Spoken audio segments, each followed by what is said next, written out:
आम टे रास्ता टे मुरुम टे पकईला माने भल होता तापर आम तो ज्वर बेले को बहुत असुविधा होची सुविधा माने आम नदी पारि के सेपटे तो नदी पारि पारबू नहीं जहाँ ये रास्तार आम जीवा आसवा कर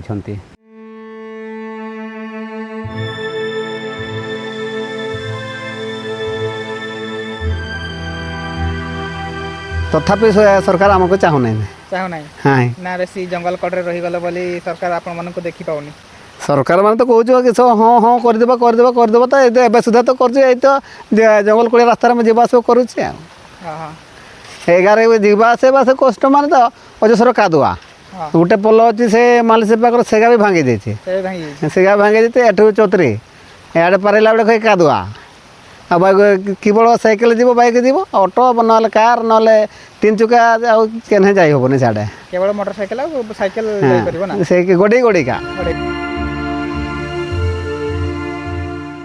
जेहेतु आमर रास्ता असुविधा अच्छी सुविधा कौन सी आकार सुविधा ही ना तेणुक सरकार को ये कहबी जे आमर रास्ता टी जल्दी जमी टे भल करदब आम गाँव लोक मैंने किसी जीव आसवाई उपकारिता हे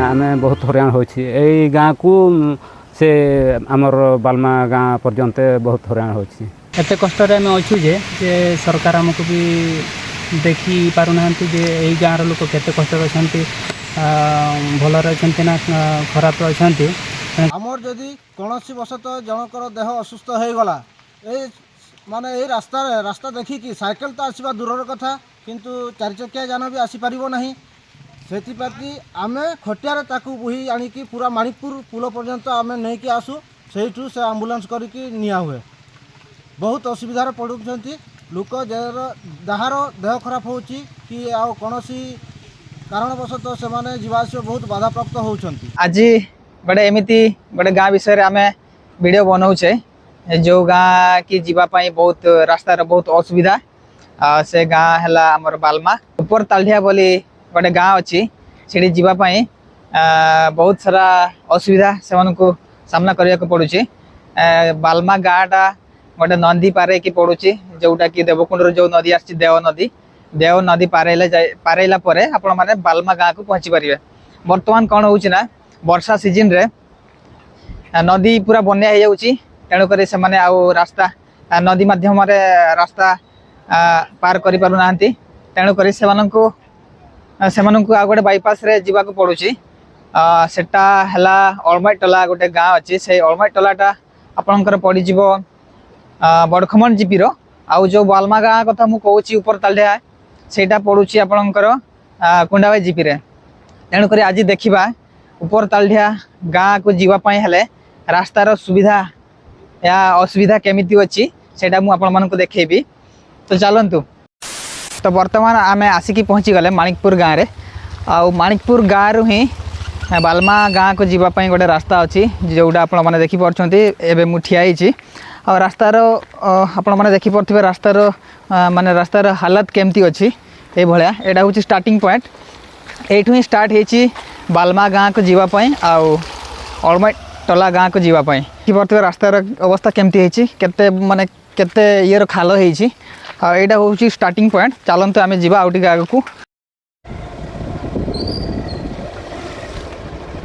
मु वर्तमान छिड़ा से रास्तार जो रास्ता बालमा गाँ को जाइए आपण मैंने देखिपे रास्तार अवस्था केमती होती रास्ता मझीरे पूरा केनालटे होती आपण मानक देखा आगे आउ कौन सब होती देखिपे पानी पूरा जाऊँगी से रास्ता मझीरे मझीरे मोटरसाइकेल कि साइकेल जीवाई लोक मैंने यही बाट देकी जाऊँगी जो बाट देकी से लुकड़ा गोटे जाऊँगी आउ जदि बा गोटे 4 व्हीलर आसब कि ऑटो गोटे आसब से ही रहीजो यू आग को से जापरनी कहीं रास्तार अवस्था एमती है गोटे 4 व्हीलर कि गोटे ऑटो आग को जापरनी देखिपे पूरा रास्ता मझीरे पूरा केनालटे होती यही रास्ता देखी से माने दीटा गाँव लोक जावासवा करुँच वर्षा दिन में आ कौन करेंगे तांकर आ उपाय ही नहीं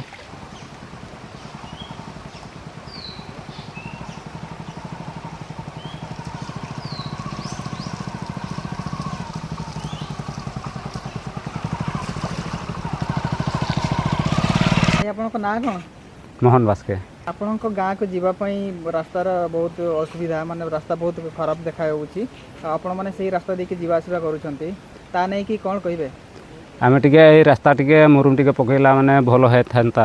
ତାପରେ ଆମେ ତ ଜ୍ୱର ବେଳକୁ ବହୁତ ଅସୁବିଧା ହେଉଛି। ସୁବିଧା ମାନେ ଆମ ନଦୀ ପାରିକେ ସେପଟେ ତ ନଦୀ ପାରିପାରିବୁ ନାହିଁ, ଯାହା ଏଇ ରାସ୍ତାର ଆମେ ଯିବା ଆସିବା କରୁଛନ୍ତି। ଏଇ ରାସ୍ତାରେ କେତେଟା ଗାଁ ମାନେ କେତେଟା ଗାଁର ଲୋକ ଯିବା ଆସିବା କରନ୍ତି? ଏଠି ମାନେ ଢେର ଗୁଡ଼ା ଅଛନ୍ତି, ମାନେ 200 ପାଖାପାଖି କାନ୍ତରେ ହେଇଯିବ। ମାନେ ଆମେ ବହୁତ ହଇରାଣ ହେଉଛି ଏଇ ଗାଁକୁ, ସେ ଆମର ବାଲମା ଗାଁ ପର୍ଯ୍ୟନ୍ତ ବହୁତ ହଇରାଣ ହେଉଛି। ବର୍ତ୍ତମାନ ଆମେ ଆସିକି ପହଞ୍ଚିଗଲେ ଆଉ ଗୋଟେ ଜାଗାରେ, ଆଉ ଦେଖିପାରୁଥିବେ ଏଇ ରାସ୍ତା ବି ମଧ୍ୟ କେମିତି ଖରାପ ହେଇଛି। ତ ସେମାନେ ଏଇ ରାସ୍ତା ଦେଇକି ହିଁ ସେମାନେ ବାହାରକୁ ଯିବେ। ତ ଦେଖିପାରୁଥିବେ ରାସ୍ତାର ଅବସ୍ଥା କେମିତି ହେଇଛି, ଏଇଠି ଦେଖିପାରୁଥିବେ। ଭାଇ ଆପଣଙ୍କ ନାଁ କ'ଣ? କିଶୋର ମୁର୍ମୁ, ଆପଣଙ୍କର ଘର କେଉଁଠି? ବାଲମା। ଆପଣମାନେ ଏମିତି ରାସ୍ତାରେ ଯିବା ଆସିବା କରୁଛନ୍ତି, ତା ନେଇ ସରକାରଙ୍କୁ କ'ଣ କହିବେ? ତଥାପି ସରକାର ଆମକୁ ଚାହୁଁନାହିଁ। ଚାହୁଁନାହିଁ ହାଁ, ନା ବେଶୀ ଜଙ୍ଗଲ କଡ଼ରେ ରହିଗଲେ ବୋଲି ସରକାର ଆପଣମାନଙ୍କୁ ଦେଖିପାରୁନି? ସରକାର ମାନେ ତ କହୁଛୁ କିଛି ହଁ ହଁ କରିଦେବା ତ ଏବେ ସୁଦ୍ଧା ତ କରୁଛି। ଏଇ ତ ଜଙ୍ଗଲ କୋଳିଆ ରାସ୍ତାରେ ଆମେ ଯିବା ଆସିବା କରୁଛି ଆଉ। ହଁ ହଁ ଏଗାରେ ଯିବା ଆସିବା ସେ କଷ୍ଟ ମାନେ ତ ଅଜସ୍ର କାଦୁଆ। ହଁ ଗୋଟେ ପୋଲ ଅଛି ସେ ମାଲିସ ପାଖରେ, ସେଗା ବି ଭାଙ୍ଗି ଦେଇଛି। ସେ ଭାଙ୍ଗି ଯାଇଛି। ସେଗା ଭାଙ୍ଗି ଦେଇଛି, ଏଠୁ ଚତୁରୀ ଇଆଡ଼େ ପାରିଲା ବେଳେ କହି କାଦୁଆ। ଆଉ କେବଳ ସାଇକେଲ ଯିବ, ବାଇକ୍ ଯିବ, ଅଟୋ ନହେଲେ କାର୍ ନହେଲେ 3 ଚକିଆ ଆଉ କେନେ ଯାଇ ହେବନି ସିଆଡ଼େ। କେବଳ ମୋଟର ସାଇକେଲ ଆଉ ସାଇକେଲ ଯାଇପାରିବ ନା? ସେ ଗଡ଼େଇ ଗଡ଼େଇକା ଗଡ଼େଇକା। ଆଉ ଏ ରାସ୍ତାରେ କେତେଟା ଗାଁର ଲୋକ ଯିବା ଆସିବା କରୁଛନ୍ତି? ଏମିତି କହିତେ ଗଲେ 3ଟା ଗାଁ। ଏ ଆଙ୍କ ଗାଁ ଗୋଟେ, ମାଲିସାହି ଗୋଟେ, ବାଲମା ଗୋଟେ। ଓହୋ 3ଟା ସେ ଗାଁ। ସେ କହିତେ ଗଲେ ସେ ଏକା ବାଲମାଟି ଲେଖା ଅଛି। ଓହୋ ବାଲମା ହିଁ ଲେଖା ହେଉଛି ନା? ଏଗା ମାତକୁ ବି ଲେଖାଯାଏ। ଏଇଟା ଏଗା ବଡ଼ଖମରେ ଚାଉଳ ପାଉଛନ୍। ହଁ ହଁ ଏଇ ଚତୁରୀ ଭିତରେ ନି ତାର ପରେ ସେ ଆମର ସେ କୋଣ୍ଡବାରେ ପାଉଛେ। ଆପଣଙ୍କର ନାଁ କ'ଣ? ଦୁବରାଜ ମାରାଣ୍ଡି, ଆପଣଙ୍କର ଘର କେଉଁଠି? ବାଲମା। ଆପଣ ଏମିତି ରାସ୍ତାରେ ଯିବା ଆସିବା କରୁଛନ୍ତି, ରାସ୍ତାର ଅବସ୍ଥା ବହୁତ ଖରାପ, ତ ସେ ନେଇକି ଆପଣ କ'ଣ କହିବେ? ମୁଁ କହିବି ଯେ ଯେହେତୁ ଆମର ରାସ୍ତା ପାଇଁ ଅସୁବିଧା ଅଛି, ଆଉ ସୁବିଧା କୌଣସି ଆକାର ସୁବିଧା ହିଁ ନାହିଁ, ତେଣୁକରି ସରକାରଙ୍କୁ ଏତିକି କହିବି ଯେ ଆମର ରାସ୍ତା ଟିକେ ଜଲ୍ଦି ଯେମିତି ଟିକେ ଭଲ କରିଦେବ, ଆମ ଗାଁର ଲୋକମାନେ କିଛି ଯିବା ଆସିବା ପାଇଁ ଉପକାରିତା ହେବେ। ଆଉ ଏତିକି ମୁଁ ସରକାରଙ୍କୁ ଅନୁରୋଧ କରୁଛି ଯେ ଜଲ୍ଦି ଟିକେ ରାସ୍ତାଟା କମ୍ପ୍ଲିଟ୍ କରିଦେବେ। ହଠାତ୍ ଯଦି ଗୋଟେ ଗାଁର ଲୋକ ଜ୍ୱର ହେଇଗଲା, ତାକୁ ଆପଣମାନେ କେମିତି ହସ୍ପିଟାଲ ନେଇକି ପହଞ୍ଚେଇବେ? ଆଜ୍ଞା ଦେଖନ୍ତୁ, ଏଇଟା ହେଉଛୁ ଯେ ମେନ୍ ରୋଡ଼ରୁ ଆମ ଘର ହେଉଛୁ 5 କିଲୋମିଟର ଡିଷ୍ଟାନ୍ସ। ତେଣୁକରି ଯେହେତୁ ଏମିତି ରାସ୍ତା ଖରାପ ଅଛି, ତାଙ୍କୁ ଆମେ 4 କିଲୋମିଟର ଡିଷ୍ଟାନ୍ସକୁ ପୁରା ତାକୁ ବୋହି କରି ଆଣି ଆସୁଛୁ। ଗାଡ଼ିରେ ଫୋନ୍ କରୁଛେ, ଗାଡ଼ି ଆସିକରି ତାକୁ ହସ୍ପିଟାଲ ନିଆହେଉଛି। ଏତେ କଷ୍ଟରେ ଆମେ ଅଛୁ ଯେ ସରକାର ଆମକୁ ବି ଦେଖି ପାରୁନାହାନ୍ତି ଯେ ଏଇ ଗାଁର ଲୋକ କେତେ କଷ୍ଟରେ ଅଛନ୍ତି, ଭଲରେ ଅଛନ୍ତି ନା ଖରାପରେ ଅଛନ୍ତି। ତେଣୁକରି ଗୋଟେ ରାସ୍ତା ଅଛି, ସେଇଟା ବି ପୁରା ପାଣି ଭର୍ତ୍ତି ହେଇଯାଉଛି। ଏଇ ସିଜନ୍ରେ ପାଣି ପୁରା ଫୁଲ୍, ଆଉ ପାରି ହେବନି, ନଦୀ ପୁରା ବନ୍ୟା। ନା ବେଶୀ ଜଙ୍ଗଲ କଡ଼ରେ ରହିଲେ ବୋଲି ସରକାର ଆପଣମାନଙ୍କୁ ଦେଖିପାରୁନି? ସେଠି ହେଇଥିବ ବୋଧେ, ସରକାର ସେଥିପାଇଁ ବୋଧେ ଆମକୁ ଦେଖୁନାହାନ୍ତି ଯେ ଜଙ୍ଗଲ କଡ଼ରେ ଆମେ ଅଛୁ ବୋଲି ସରକାର ଆମକୁ କିଛି ବି ସାହାଯ୍ୟ କରୁନାହାନ୍ତି। ବର୍ତ୍ତମାନ ମୁଁ ଠିଆ ହେଇଛି ଗୋଟେ ଛୋଟ ପୋଲ ଉପରେ, ଆଉ ସେ ପୋଲର ଅବସ୍ଥା ଆପଣମାନେ ଦେଖିପାରୁଥିବେ। ତଳକୁ ଟିକେ ଦେଖେଇଲୁ। ମାନେ ପୋଲଟା ନିର୍ମାଣ କରିଥିଲେ ଭଲ କଥା, ଠିକ୍ ଅଛି, ପୋଲ ନିର୍ମାଣ କରିଥିଲେ ଲୋକ ଏପଟେ ଦେଇକି ଯିବା ଆସିବା କରିଥାନ୍ତେ, ଲେକିନ୍ ସେ ପୋଲର ଅବସ୍ଥା ଦେଖିପାରୁଥିବେ ଏଇଟା ବହୁତ କମ୍ ଦିନ ହିଁ ଯାଇଛି।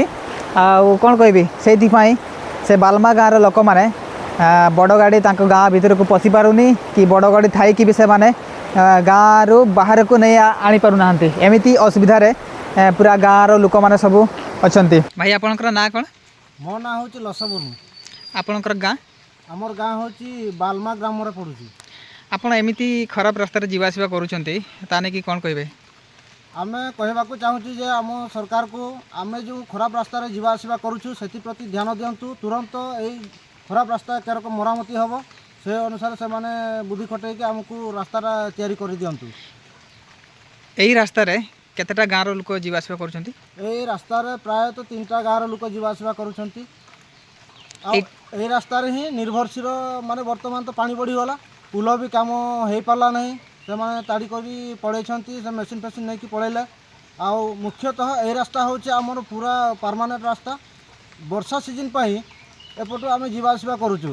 ଚାଲିବା ତ ଦୂରର କଥା, ଗାଡ଼ି ସାଇକେଲ ତ ଦୂରର କଥା, କିନ୍ତୁ ରାସ୍ତା ଦେଖିଲେ ଖରାପ ଲାଗିବ ଏତିକି ଯେ ବାରମ୍ବାର ସରକାର ଯେଉଁ କହୁଛନ୍ତି ଯେ ଗାଁର ବିକାଶ ହେଉଛି, ଗାଁର ଉନ୍ନତି ହେଉଛି, ଏଇଭଳିଆ ଖରାପ ରାସ୍ତା ଦେଖିକି ଆମକୁ ପୁରା ଖରାପ ଲାଗୁଛି। ସରକାରକୁ ନେହରୁଆ ହେଉଛି ଯେ ଏ ରାସ୍ତା ପୁରା ଭଲସେ ଭଲ ମରାମତି କରନ୍ତୁ, ଆଉ ଏଇ 3ଟା ଗାଁର ଲୋକ ୱିଥ୍ ବାହାର ଲୋକ କେରକମ ଭଲରେ ଯିବା ଆସିବା କରିପାରିବେ ସେ ଅନୁସାରେ ଆମେ ପ୍ରଶାସନ ସରକାରଙ୍କୁ ଜଣାଇ ଦେଉଛୁ।